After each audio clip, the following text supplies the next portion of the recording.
Mr. Sathapon, Patanakuha, CEOs of Smart Contract Thailand, Mr. Felix Su, co-founder and CEO of ARPA, Mr. Justin Wang, product director of Block One Technologies, and Mr. Pharaoh, the head of business development of QURAS. Thank you. Hi, thank you everyone for joining us on the panel discussion topic, the disruptors, how will we make the world disrupt. And I am very pleased to be the moderator. I'm the founder and CEO of BlockACE from Vietnam. We would like to start the panel with a question for all our speakers here. But first, please introduce yourself and then continue to the answer. And we hope to see all your experience with different perspectives in each answer. So the number one question is, has blockchain really disrupted the world already as today as you see? And there's no other technology has created such a strong response from all the regulator, religion, or all the organizational thinking level. So in your own opinion, what is the real regulation of blockchain?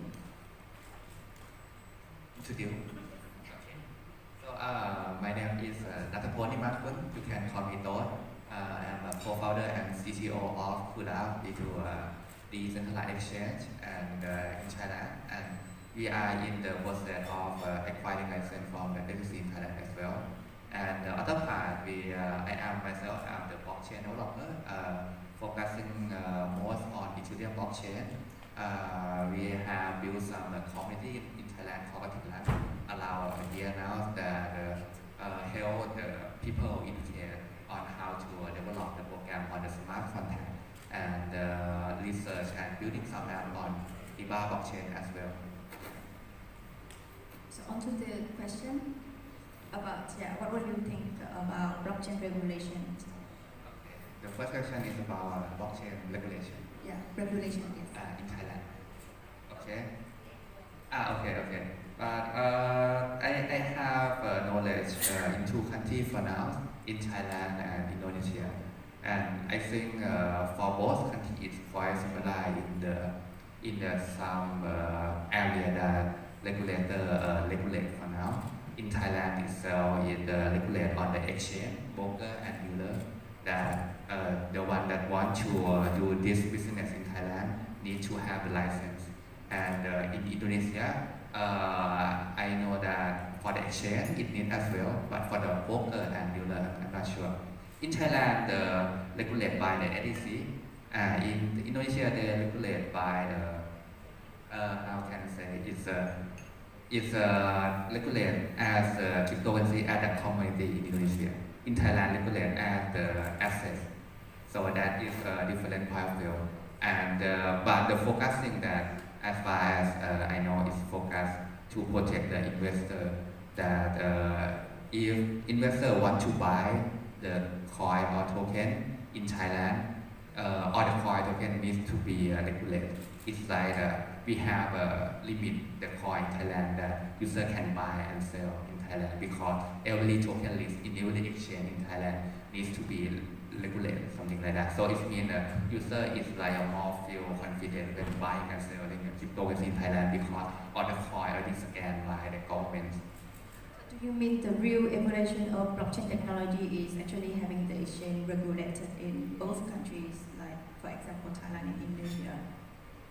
Yeah, I think they have two sides. The first thing that the protector feel confident when doing buy and sell crypto in Thailand. But for the other side, it means that for the company like myself that want to do some business or some exchange in Thailand, it needs a lot of process to get into that before now for the public user to do that. So it means that in Thailand it's like very fully regulated. So it's hard for startup at first. It's more difficult, right? Yeah, it's more difficult, but yeah, the good side is that protect the investor. Thank you so much. And then about Felix? Sure. It's really an honor to be here. It's my second time to come to Thailand. The last time was 19 years ago when I was a kid. So very happy to be here. So a little like introduction about ARPA is the company that I founded around 2 years ago. We do privacy preserving computation for secure data sharing. So we use a cryptographic algorithms called multi-party computation, to ensure everything's processed, like all the data is being processed under encrypted method. So we are Ethereum-based, layer 2 solution, and currently, we are going to deploy our mainnet this month. Right. So a little bit about myself. I was born and raised in Beijing. I educated and worked in New York for 7 years. Mostly in venture capital. So I, look at blockchain back in 2016, and actually I bought my first Bitcoin in 2017. So, and I was holding it until now, probably forever. So I think blockchain is really changing the world. For example, Bitcoin, is like no one's running a company, but it's permissionless, and it's keep running for more than 10 years, and it's thriving. So I've never seen anything like this, and anything as elegant as the Bitcoin's design. So in terms of regulation, I think it's quite a normal thing for mass adoption, because I always compare Bitcoin and the regulated national digital currency as the comparison between Zion and the Matrix in the movie of the Matrix. So you always need to have the regulated mass adoption under regulated bodies, but you always have the permissionless network as to keep the inherent structure of the blockchain. So I think it's actually very beneficial for Bitcoin because of these regulations, as more people are getting to know about the blockchain digital currency. And because I come from China, so the Chinese government recently very strongly encourages the adoption of blockchain in the government and also in very important infrastructure.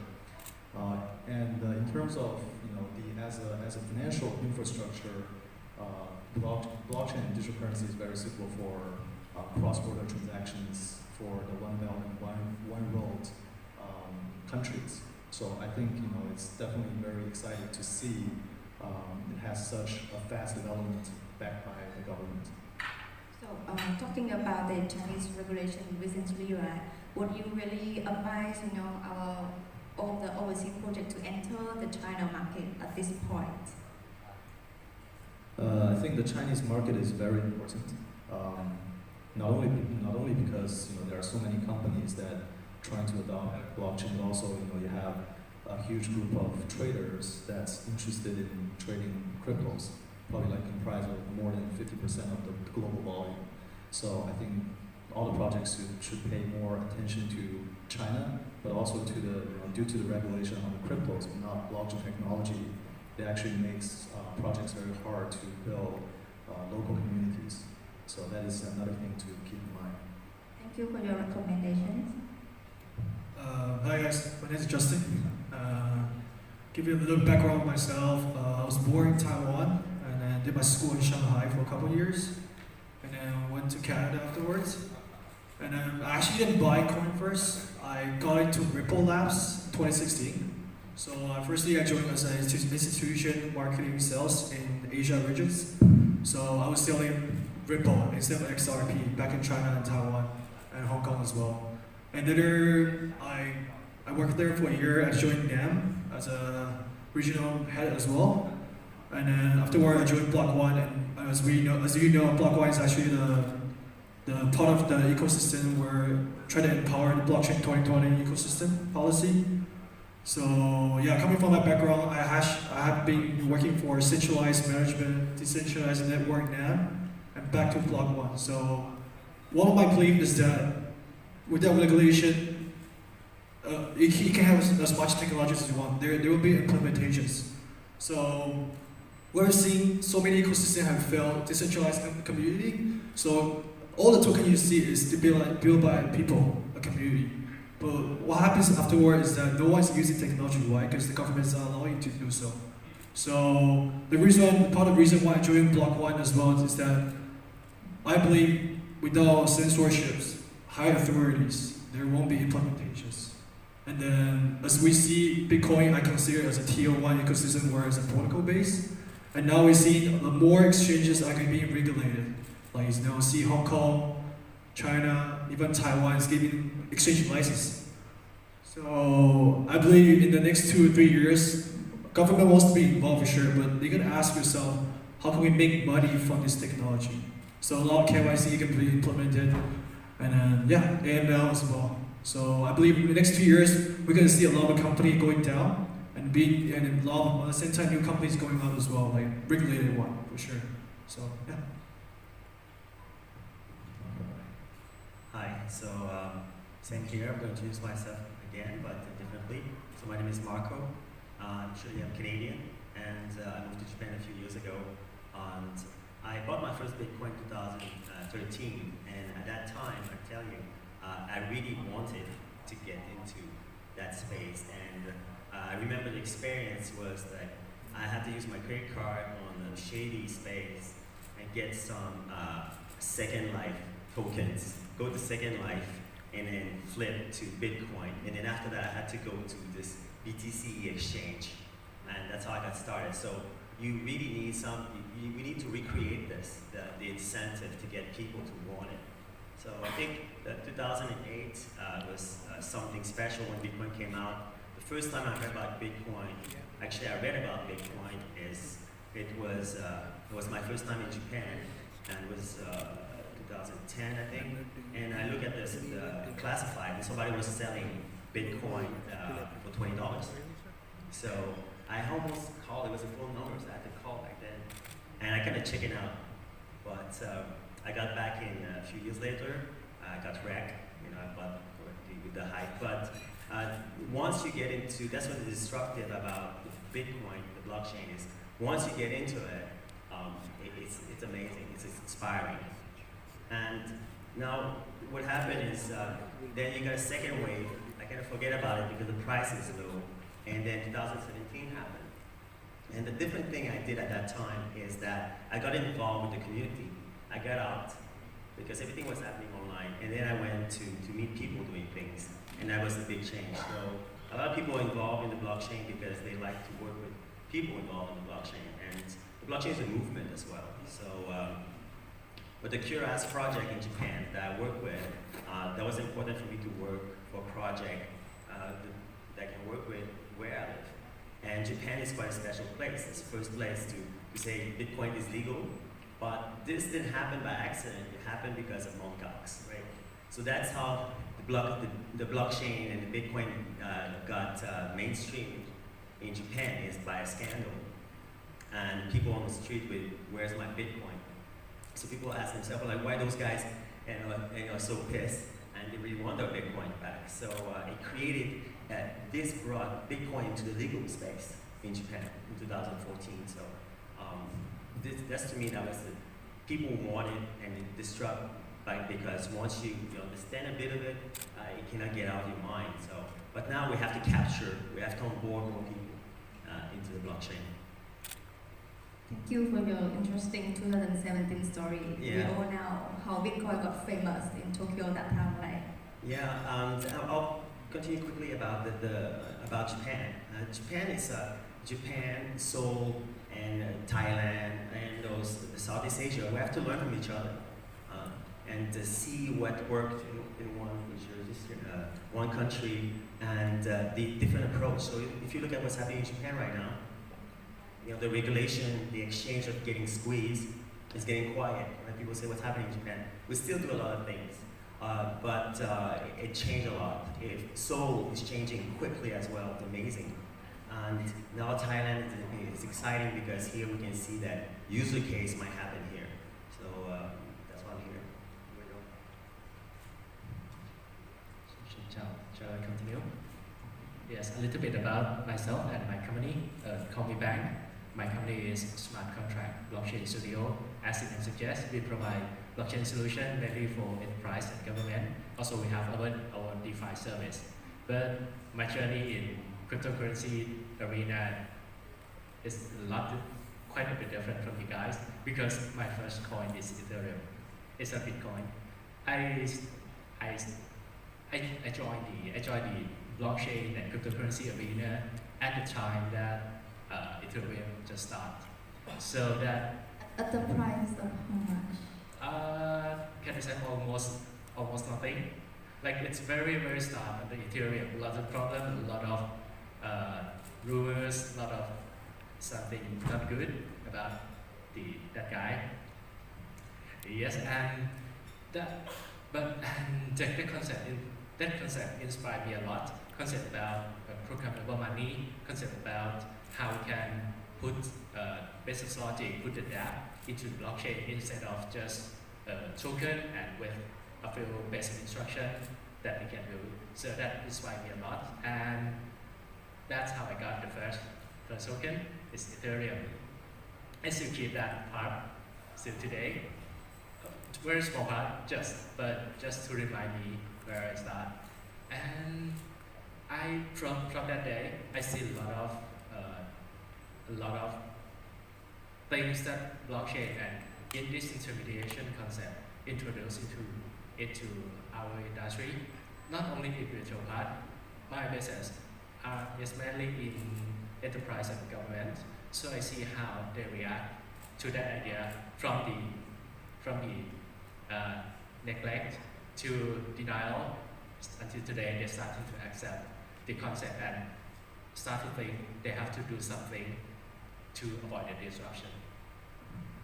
Thank you for sharing all the story on, especially on different view, different country from different perspectives. So as I came in as late as Felix, I bought my first Bitcoin in 2016, and yeah, no one else around me knowing about Bitcoin, and for sure I have to look for the English material. But ever since, the journey is been up and down as the market is undeniable. From 2016, but I started BlockACE in 2018 and fortunate to do nearly 400 coverage news and 14 events, which can tell how much and how many community and projects believe in this market. Yeah, so we will take this as a very positive time for Vietnam and South Asia, for our region. And that's for the first question. The second question is about the Bitcoin and the idea of blockchain is already 10 years. You also can say it's only 10 years. You also can say it's already 10 years old. And yet the entire industry where the governments or the Fortune 500 companies or the academia have invested in R&D. So do you think that has the industry already exceeds expectation already? Yeah. Maybe can we start with another round?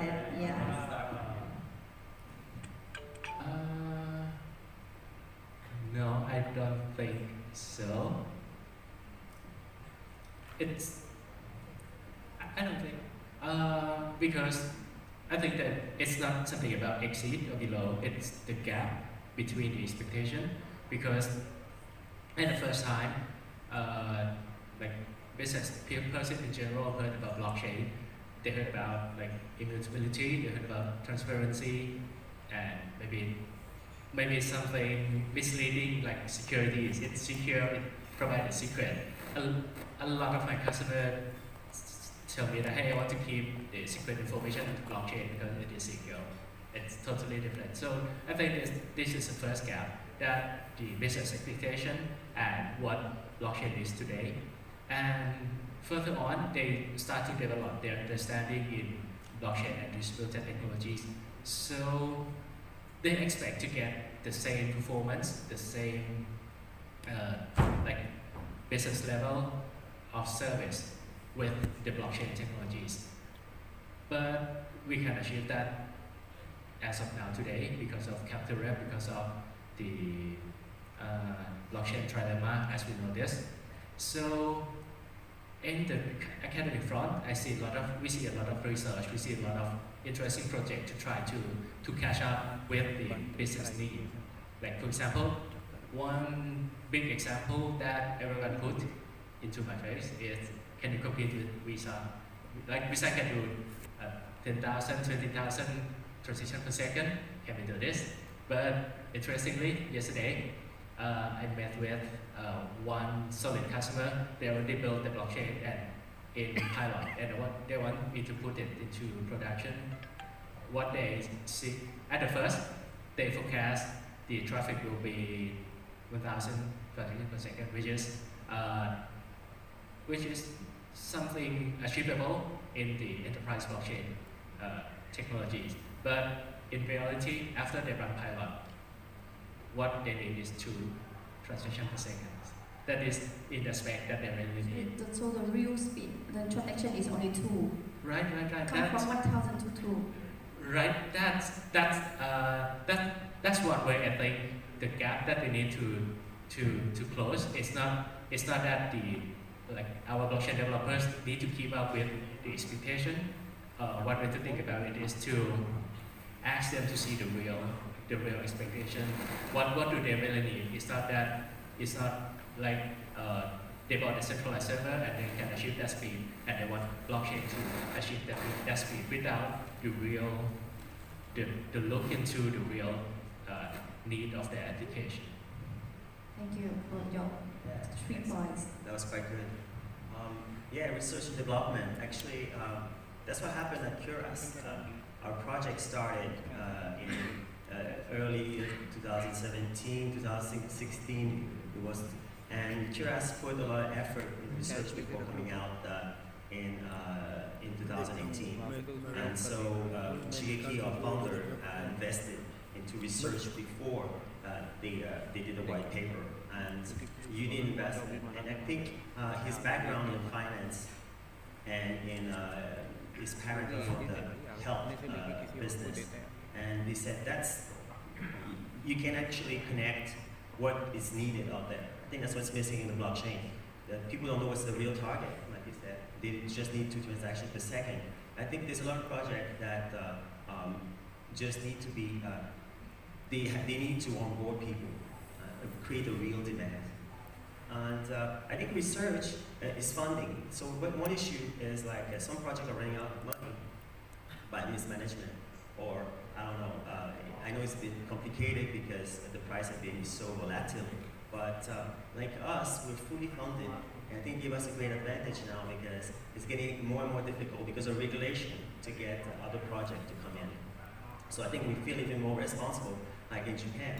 It's going to be very difficult to see new ICOs coming out and everything, so it's going to be all private funding. And so in Japan, the big corporation, of course, Ripple, they been R3 on this, so it's all connected about payments. So we're not going to compete about payments in Japan. So we're looking at to bring new experience for the user, create something that was not possible without blockchain. So that's what QURAS is about. We really have a realistic target, and that's what we're here. It's going to be so exciting. That's very rare and very good to know that QURAS is one of the very few in the market that actually fully funded. I think it's very humble of you to talk about it. Maybe 1 out of 1,000. Don't have to worry about rent money. So you can focus on R&D. So which lead to the next question is, since the market don't have any benchmark, how could we measure the progress of the market of the blockchain technology? I think that question comes to a point where, the first time I joined Ripple, I remember people were talking about transaction speed and then TPS. So I think I joined Ripple Labs in November 2016. So everyone was talking about how fast Ripple Labs can provide XRP. It wasn't called XRP, it was called Ripple back in the days. It's about speed. And until 2017, we're talking about layer protocols. And you see a lot of layer protocol comes out. Even Ethereum nowadays, you see the most dApps transaction values comes from CryptoKitties and then gambling dApps as well. Even gambling dApps, I think, is still slowly fading away. And the majors of the blockchain as a technology, I think it still goes back to fundamental of regulations.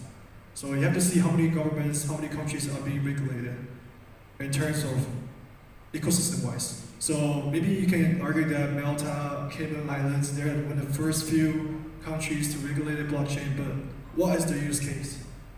We don't know.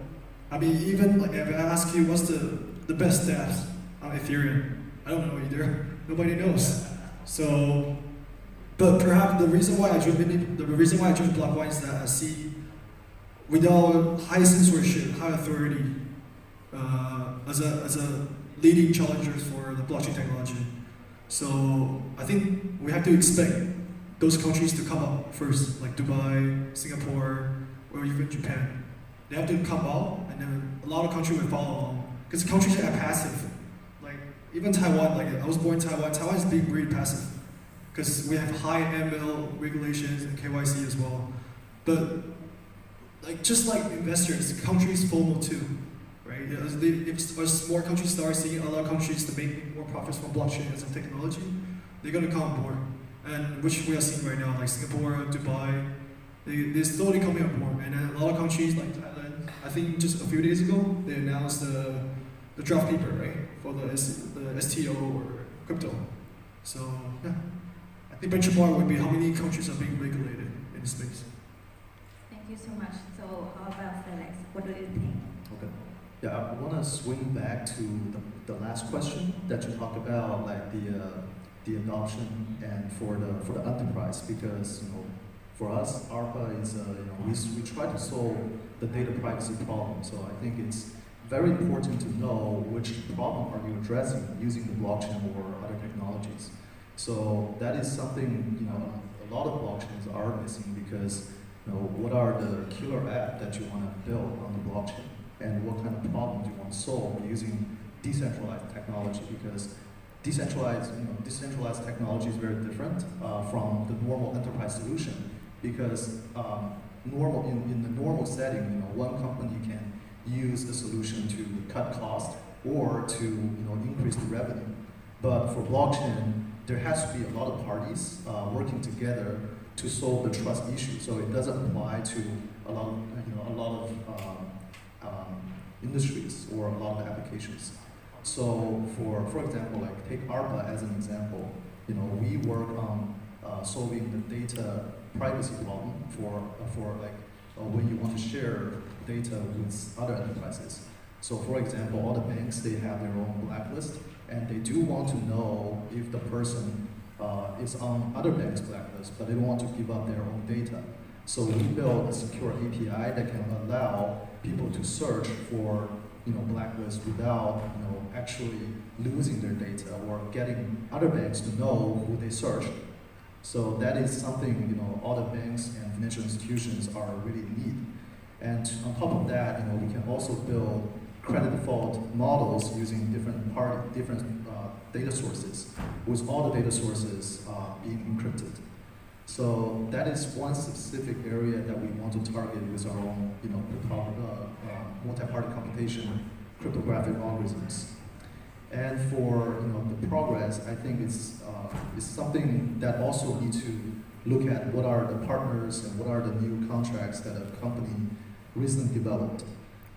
Recently in China, a lot of government entities and also big companies are learning about blockchain, but they do want to know the application that they can apply using the blockchain. So it definitely takes a long time for the blockchain really has like mass adoption, and I think it will start with. Hold on. In your opinion? In my opinion, it's going to be 3 to 5 years. Okay. Because China market. yeah, because think about ERP and SaaS, and also the recent kind of the data platforms that they require 3 to 5 years to really develop as a must-have for government entities and large companies. So that will be the same case for blockchain as well. Maybe even longer, actually. Okay, for me, the last question. So I will take a shot. I will divide into categories: private blockchain and the public blockchain sector. For the private blockchain, for myself, is quite very fast in the adoption of the big company. Even in Thailand, we have some project that call internal that from the Bank of Thailand that do the wholesale Thai coin between the country and we have some projects that are the commercial banks that do the BCI project as a consortium blockchain that the bank can share some financial message or data between bank that it reduce the cost, reduce the settlement process of the bank itself. So in the and many more. And for myself, I have a chance to do some research and implementation on some private blockchain in Thailand as well that do the real-time auction, car auction process in Thailand that building the auction process that need to be like a very real time and every transaction needs to record on the blockchain. That is the goal, and we just finished the implementation and gonna launch the next year as well. And I see a lot of progress in the private blockchain, and this is just in Thailand. And actually all around the world, I have many projects that for us, for me, the private blockchain is need to implement today. It need to solve the problem about how to data can exchange between two or more parties. That is a better cost improvement or better settlement process that the traditional system can do today. So that is the first step that I see the private blockchain that achieve already today and in the future. For the public itself, I see it's very early, very early actually. It's maybe we can say that before the early adoption for the public blockchain for now, because it have many things like the private key itself. Let me mention that if we tokenize everything in the world to the public blockchain, for example, if we tokenize the real estate, if we tokenize the stock market or the currency that people use every day to the blockchain, and people keep it on the private key, what if people lost the private key? You can see that if you lost the PIN code for the ATM card, you can ask the authority to recover that. But if I lost the private key, so it means do I lost my house? That is a real estate on blockchain. So it's a topic that needs to a lot of research on that to fix that problem. And for the BlockACE, I will give for example, we have some DeFi, decentralized finance on the blockchain for now. We have the 7 coin that purely create on the blockchain with some cryptocurrency that back that coin. So it means we don't need to touch anybody in the world to issue the 7 coin. Okay, we can touch the system. The MakerDAO do that, and we have the compound protocol that can offer people to earn the interest and can borrow from the market pool that without need to touch anybody, just have the smart contract on the blockchain. And that is some progress until now, but the first thing is private key. I think still have to need more research on that to make people feel comfortable to put more assets or to keep more assets on the blockchain. Even that no need to touch the centralized party. So that's of course remain one of the key barriers for user adoption. But I think we just have a summary of Thailand blockchain market. Right? Yes, thank you so much for all our speakers sharing experience from all over the world. And thank you for having us on stage today. Thank you so much to all the panelists. I would like to request all the panelists to please remain on stage for a quick photo session.